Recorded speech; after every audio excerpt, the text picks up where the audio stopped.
Hello and welcome to Podiatry Practice Mastery. My name is Don Pelto and I have Mr. Joseph Kenrick here. Welcome, Joe. How you doing, Dr. Peltro? It's nice to meet you. Nice to meet you. So today we're going to talk a little bit about using technology in your practice. Tell me about your background in terms of your interest in technology.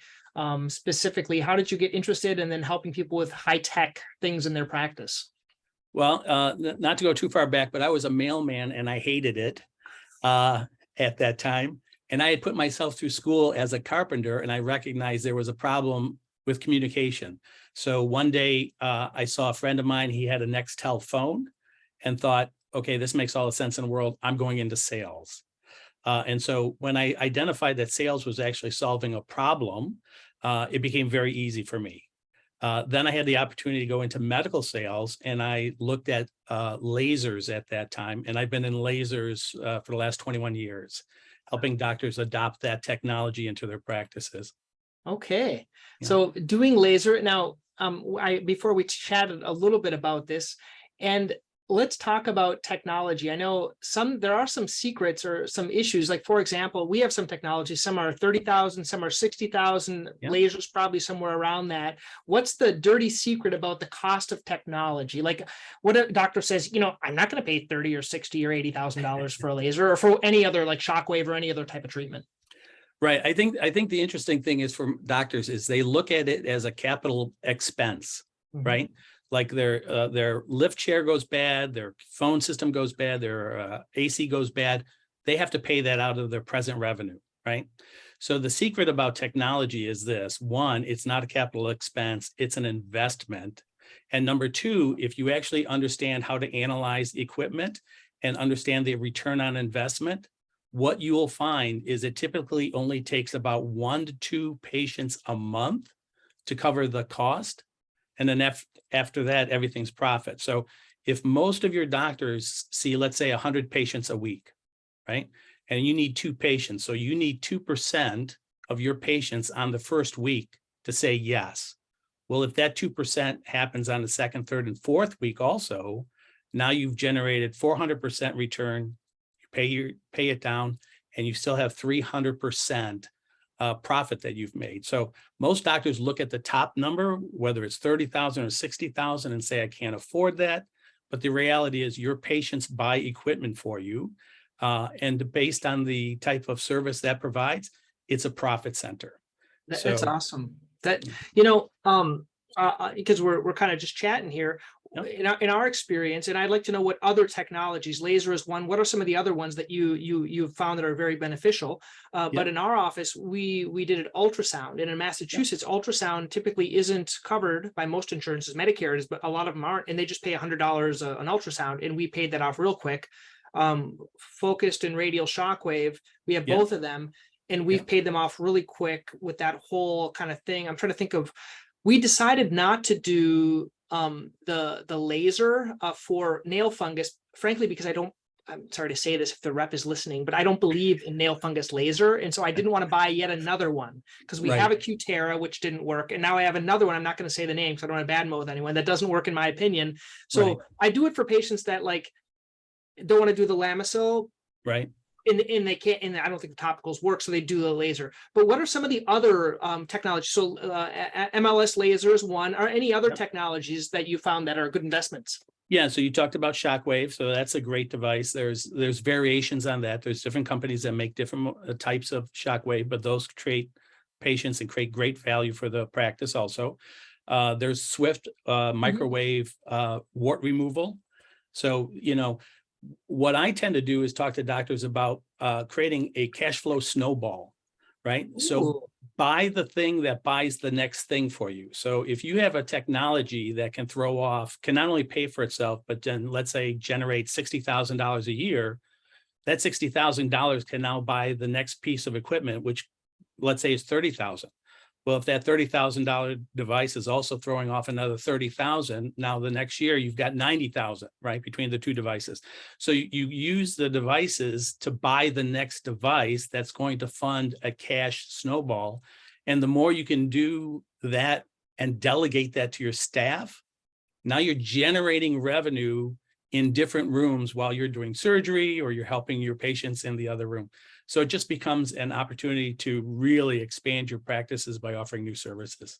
I really like that. It reminds me of is his name Dave Ramsey. He talks about the debt snowball thing, but I like that idea of one paying for itself. And I think we think of doctors kind of investing in another doctor and they'll produce more. But I like the idea of technology. And that's where I think a lot of the fast food restaurants, they're putting up these kiosks because you build one kiosk and you never pay anything again.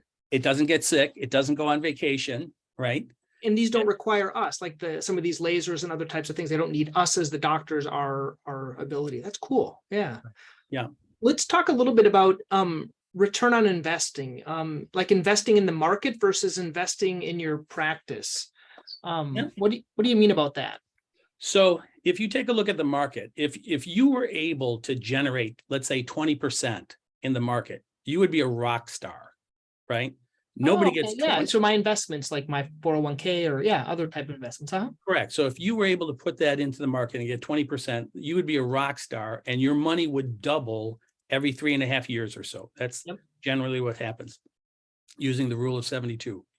But if I drew a graphic of what that looks like, for every dollar you put in, at the end of the year, your 20% return would be the dollar and 2 dimes, 20 cents, right? 20%. Whereas if you invest in technology, that same dollar is going to generate $4 or $5 or $6 or $7 on a monthly basis. So what we see is most doctors will see anywhere from a 400 to an 800% return on their investment in their own practice by buying technology. Now, the other thing to consider is this: you can't control the market. Market has a blip. There goes some percentage of money.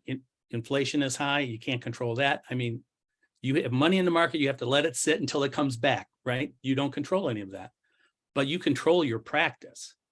You control what you offer to your patients. You can control what you talk to your patients about. You control what you market about, and you control what you differentiate your practice from all the other practices. So it's much easier to take $1 invested and turn it into $4 to $8 return in your own practice than it is throwing it in the market.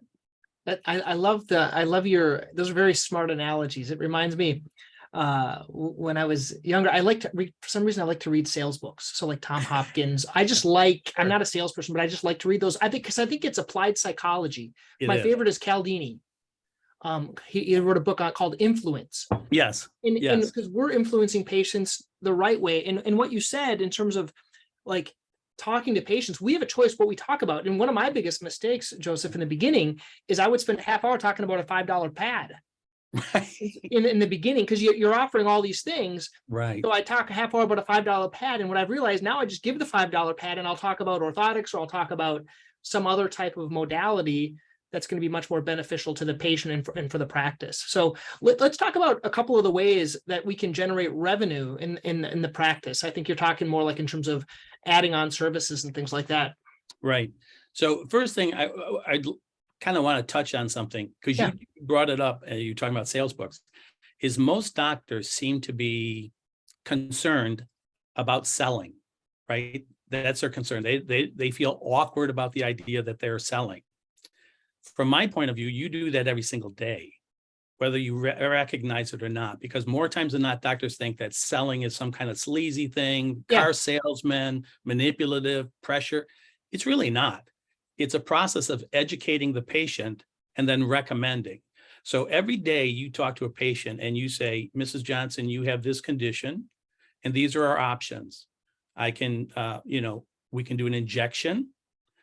We could do surgery. We could boot you. You're going to give that patient a series of options. They're going to ask you questions so that they clarify what those options are and maybe a little bit about the expense. And then they'll say to you, well, I think what I'd like to do is go with the injection and boot it first. And if that doesn't work, then we can look at possibly doing surgery, right? And then you say, as a doctor, yes, Mrs. Johnson, that makes sense, right? Because they're going to typically choose the most conservative next step, right? Okay, that's selling. Correct. That is educating and recommending to your patient, and they're making a voluntary decision that's going to cost them money, but they're okay with that because they want the benefit. So it's a voluntary exchange to trade value. You provide your time and your expertise, and they get the benefit of not being in pain in a short period of time, right? Yeah. So that is selling. So that's one of the things that kind of hold doctors back from adding technology. But once you understand that and realize I'm just offering services that provide a result for a need that my patient has, and it offers better outcomes than what was necessarily available through the insurance-based model, then patients will adopt it. I think that's probably the most surprising thing for doctors is when they first bring in a cash modality and become a hybrid practice where they're offering cash and insurance, how readily their patients will actually adopt cash modalities. Joseph, what you said, if everyone hasn't heard of this book, it's Robert Cialdini, it's called Influence. Yes. And what he states in that book is you can, just like anyone, you could be a used car salesman and try to, fleece people for money, which I don't think any of us would have gotten into medicine to do that. Or you have to help patients. Like if you're not good at influencing patients, they're not going to do the stretching regimen. They're not going to buy the new shoes. They're not going to do these things that they need to do or schedule physical therapy or do things. So you have to be able to do that. And then the other thing, I think one of the other, if we wanted to touch about like what are the reservations for me, I'll say for me, is that one is like, will patients do it? Not so much this, the main thing is will it really work? And the way I get over that, in what I did both with ultrasound and with the shockwave and probably MLS, I did a lot in the beginning for free. I just tried out to make sure I get the results. So I would do it on everyone. And I didn't charge because I wanted to build my confidence in that modality. I can't express, if anyone's doing new modalities, the reason you don't do more of it is because you're afraid it's not going to work and you're afraid they're going to pay for something that's not going to work. So do it. This is my opinion. Do it for free for a period of time. See the results, and then you'll be confident offering. If you never do that, you're never going to get to the significant number where you're going to be confident offering. That's my opinion. Is that what you find as well? Yeah, actually, we have a lot, because we have a lot of doctors that actually have our technology. The doctors get a chance to talk to other doctors and their peers, and a lot of times that helps them get over that bump, right? But to your point, that is a great way of doing it. Let me bring in some of my best clients, my clients that have been with me the longest, right? My clients that are most compliant, that will actually go through whatever the series of treatments are, right? Because that doesn't benefit them if they get 2 out of 4 or 2 out of 6, right? And then show it to them, give it to them for free. And then I would take it one step further. Not only have you confirmed that the technology works, I would get them on video saying how well it worked for them. So their payment is actually just a video testimony that you can now put on the website or put on an iPad or make it available to your patients. So when they come in and they say, well, I heard you have this particular technology, does it work for this? I have this condition, right? And now you've got a video with 5 patients all saying, yeah, I had the treatment for the laser on plantar fasciitis, worked great. Now you're not even, again, you're influencing, but is patient to patient education, right? That's awesome. And I know the doctors that are listening, they're going to complicate things. All you do is you get a cell phone and you record it. And you have either a staff record it while you're talking and interviewing them about the questions. What was it like before? How is it now? And what were your results? And then you get a video consent. We have a picture and video consent that we have. I'll put a link to it underneath this video. If you want my consent, you can just modify your own, but it's not complex. But video testimonial is by far the best, even better than Google reviews as a video, as long as you can get it in front of patients. Right. It's awesome. Yeah. Go ahead. Oh, I was going to say, and to that point, a lot of times doctors think they have to be very professional about it. And the actuality is patients want to see a nervous patient. They don't mind seeing a little twitch in the camera. Not to say you're trying to be amateur, but they're okay with that. They're just looking for the information. They're not looking for a production value. And I think what people like, even the reason I like doing this podcast is they like authenticity. Right. They want us to be like, I talk about how like I messed up on this certain thing, or how this didn't work. And that's the part I like about this. What I like and don't like about technology, I'll talk about it, because not everything's, Sure. roses. Yeah. So I think we were left off on 2 ways to generate revenue in your practice. I think these are like add-on services. So talk a little bit about that. Yeah. So this is actually looking at your patient population. So if you're, and I apologize, because I'm going to use the word business, even though we're talking about a medical practice, but every practice or every business is looking to do 2 things. One, it's looking to sell more services or products. Optimally, it's services, because Amazon can sell products. So you really want to focus on services, but you already have a present patient population, 3,000, 5,000 people a year, whatever that is, right? So you already have a group of patients who are coming in. They like you, they trust you, they know you, right? Those are the easiest patients to say, oh, and we now have this service, Mrs. Johnson, right? And so you want to grow your practice by offering new services to your present patients.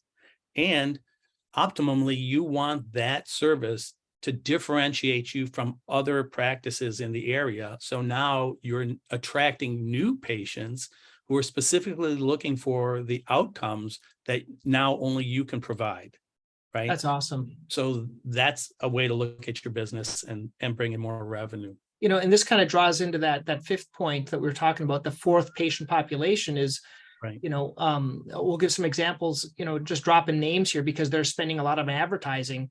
A lapoplasty, what they're doing is they're buying AdWords in the community where you're at, where I'm at, and patients look up bunion surgery and they're sending them to that site, which then says we're a provider of that service. And I think same thing for a couple of other technologies, which are simpler, but like CariFlex and I think OniFix, both of those are just nail procedures, and they go to their website, they see you're a vendor, and they're going to send them there. But even so, how does it work with like some of these other technologies that you represent? How do they find out about laser versus just sending a mass email to our patients? Do they look it up online? Does it go to your website? Yeah, a lot of, laser, a lot of patients already know the concept of lasers. They've heard of lasers. They know that lasers across the board, whether it's toenail laser, whether it's therapy laser, whether it's a surgical laser, they're familiar with the concept, right? So they'll start looking it up. And if they end up on our website, we too have a list of doctors that offer it in their area, so they can find the doctors. But I will tell you, the fastest way to grow your practice is just let your patients know you have it, right? So as an example, I had a doctor who had a brand new practice. He had a list of 300 patients. That's it. He did an email blast to those 300 patients, and he generated $18,000 in his first month. Now, what that tells me is there's a pent-up demand in your patient population, right? So no matter what your specialty is, you have patients that you wish you could get better results for, or you wish you could improve the results that you're able to achieve. And those patients are willing to pay the additional to get those results. So it's just a matter of letting them know sometimes that it's available, right? So a lot of times doctors think it's got to be word of mouth, but you can actively market. It's easy to do an email blast, and the return on investment for you is going to be significant. Yeah, I want to talk about a couple of errors I made, if I could, because when you send out an email, don't do like me, where I offer 3 or 4 different things. Oh, we got laser, we got new appointments, we got this, we got that. Try to have, this is my recommendation because I made these mistakes. Pick one focus and just send it out on that. And then remember, just like recently I went to one of these AAPPM meetings, and the vendor sent one email. Well, I deleted that. They sent one 3 days later. I deleted that. They sent one about a week later. Okay, I was interested. So if you can send out multiple emails, not to annoy them, but it's going to take 2 or 3 touch points with them for them to take action. And there's nothing wrong with that, as long as you're giving something of value. Maybe like one would be, hey, we'll talk about laser. We're offering laser. Second, here's a patient testimonial of a laser. Number 3, we got this discount for the laser, things like that. 3 different mechanisms, or 3 different emails or text messages, or however you want. Do you have any other tips on how to do that? Yeah, actually, I like that, what you just said. And I would go one step further, is when you get a patient testimonial, turn that into a written story and send that out, because people love stories more than they necessarily like to learn about technology. They see themselves in the story. well, I have plantar fasciitis. She had plantar fasciitis, and the doctor was able to resolve that with, using their new technology. So I think sometimes stories go very well, and even sending out a short video of the patient giving their testimony, because that's an unknown, right? You open up your email, there's a video there, the source is your doctor, so it's a friendly source, so you're not worried about the video that's going to, do something to your email. You'll watch it. It's somebody you can relate to. It's explaining the technology in the doctor's office kind of passively, right? You're not come and get 10% off or anything like that. It's just, hey, this is an issue that a patient had. This is how we resolved it. Wanted to share it with you. Yeah. And Joseph, even if the patient won't give that to you, maybe they don't feel comfortable. Right. Many times what I can do is I can just take those details, put them, and actually share the story for the patient. Correct. And so I can say they came in with this and this 71-year-old patient with this, we tried this and this and this, and ultimately we ended up doing this type of technology for them. Hey, we have Right. this now. Would you like to come and see us? So I think that's great. Well, I think we covered a lot here today. I think this is going to be very valuable for any of those listening. I think we talked about differentiating your practice and the patient populations. Anything else that you wanted to mention here before we kind of wrap it up? I'm trying to think offhand what we could also say to your doctors that would be helpful. But I think I'll finish with this is things are changing. Things have never been easier, things have never been harder for doctors in terms of reimbursements continue to go down. You're now dealing with inflation. A lot of doctors are dealing with staffing issues, right? And so it's easy to kind of tighten up and feel like I just got to hold on to everything that I have, and really recognize that all of your colleagues are also doing that. So this is the best opportunity to win by increasing your marketing, increasing what you offer, differentiating your practice, and letting people know. Because what you'll find is people who have problems that have been ongoing for a long period of time are looking for solutions all the time. And if you bring that to their attention by showing that you've differentiated your practice, they'll come to you, and you'll actually grow your practice during difficult times. And we saw that during COVID, and we see it today. That's awesome. So my one action takeaway for you guys is pick one technology that you're doing in your practice and just send out an email this week saying, hey, you might not know about it. This is a new technology. Kind of send that out and see what the return on that little email blast is. Yeah. And Joseph, if people want to learn kind of more about you and your company, is there a website, or what's the best way to get in contact? And we'll put it underneath the video here. Yep. So I'm my best contact is through LinkedIn. So it's Joseph Kenrick at LinkedIn. And the company is Cutting Edge Lasers. So that is just CELasers, plural.com. And they Great. can learn Hey, about thank you. Thank you so much. We were very generous in your knowledge. Appreciate it. Oh, no problem, Dr. Pelto. Nice meeting you.